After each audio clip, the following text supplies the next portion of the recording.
Well, in this piece, I'd like to talk about the old chestnut, the Kwinana Industrial Buffer Zone.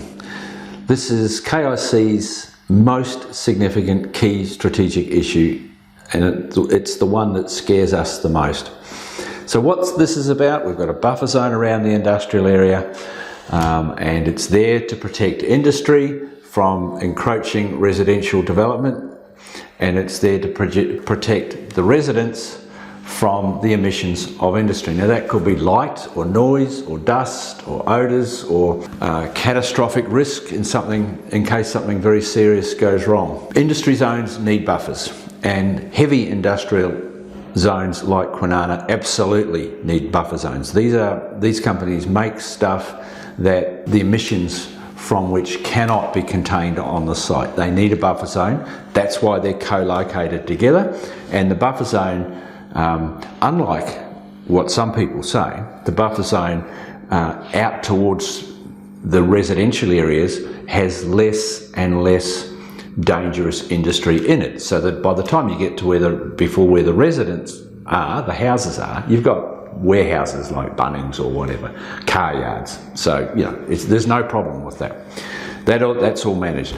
So the Kwinana buffer zone has 6 places now that are under threat by the potential for residential development. Most of that's coming from residential property developers, although there is one local government that is problematic. During late last year, a subdivision was approved that was partly inside the buffer zone, and that sent shockwaves through industry. That subdivision had all of its statutory approvals refused, including the State Administrative Tribunal and 2 appeals to the Supreme Court. And without notice, some 6 years later, the subdivision was approved. And as I said, it's partly inside the buffer zone. So there's the precedent. Property developers, there's your precedent. A big chunk of concern relates to the Mandogalup area, where there's a couple of major property developers that want to have that land between the Alcoa residue storage area in Mandogalup and the freeway rezoned to accommodate residential property development. Now I think this is crazy. It's going through a statutory process that has allegedly been impacted by the COVID situation, and workshops and so forth haven't been able to be held.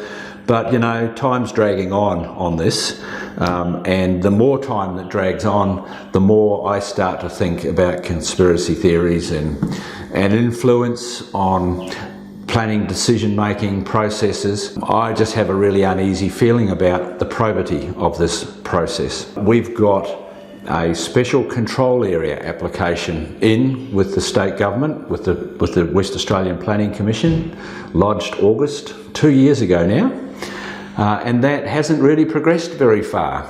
It does not include the Mandogalup area, but we start to wonder what's going on. What influences are happening under the surface? What covert influences are at play? We're trying to play a straight bat. This industrial area needs its buffer zone intact, without threat.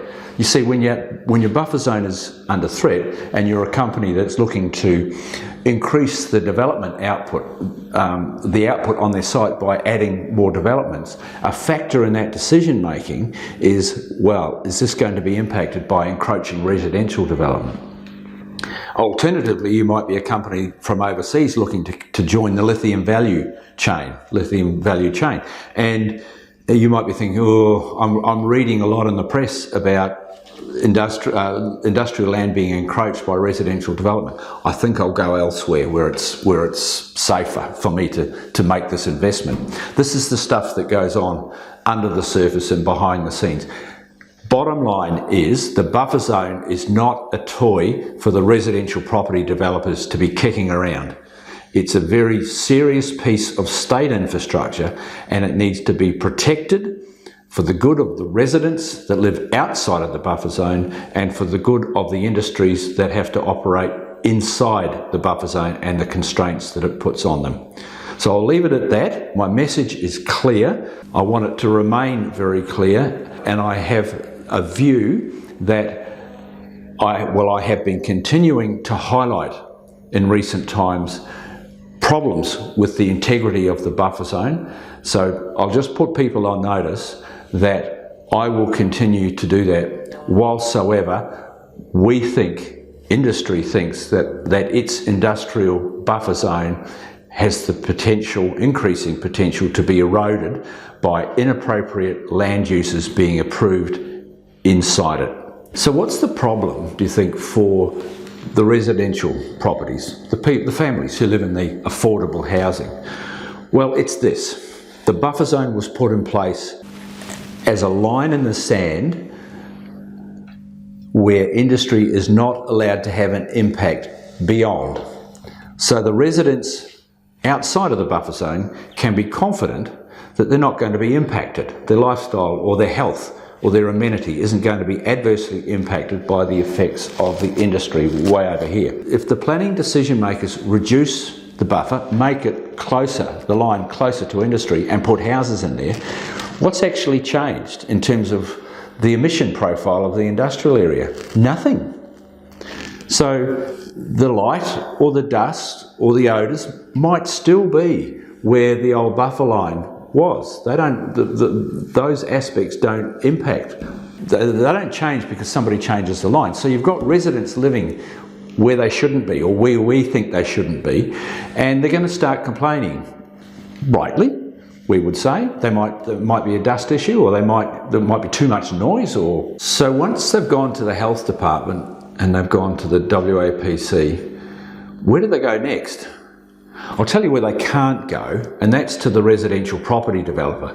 They've taken their profits and they've long gone, departed, and they're off to their next or their next or their next residential subdivisions.